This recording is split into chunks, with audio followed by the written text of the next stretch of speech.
নির্বাচন কমিশনে আমরা গিয়েছিলাম এই কথা বলার জন্য যে পশ্চিম বাংলায় যারা জেনুইন ভোটার তাদের নাম তালিকা থেকে বাদ দেওয়ার যে প্রবণতা তৈরি হয়েছে লজিক্যাল ডিস্ট্রিবিউশন নামে এবং তারপরে অ্যাডজুডিকেশনের নামে, এটা কিন্তু পশ্চিমবাংলায় সাংবিধানিক সংকট ডেকে আনবে।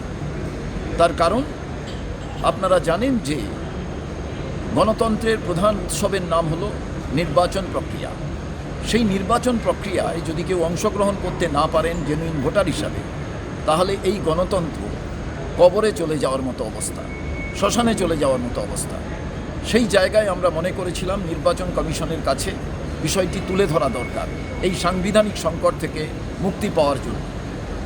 নির্বাচন কমিশনার কোনো আধিকারিক ছিলেন না, আমরা চিঠি দিলাম, আর ঠিক তখনই আমরা জানতে পারলাম যে পশ্চিম বাংলার সাংবিধানিক প্রধান যিনি সিভি আনন্দ বোস, তিনি পদত্যাগ করেছেন।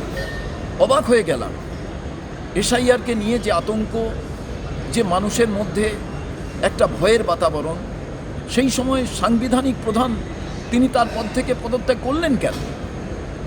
এর পেছনে কি আমরা জানি উপরাষ্ট্রপতি ধনকর সাহেবের মতো কোনো বিষয় লুকিয়ে আছে? না, এখানে আরও বেশি করে নির্বাচন কমিশন বিজেপির দ্বারা, কেন্দ্রীয় সরকারের দ্বারা পশ্চিমবাংলার সামগ্রিক ব্যাপারটাকে কন্ট্রোল করতে চাইছে।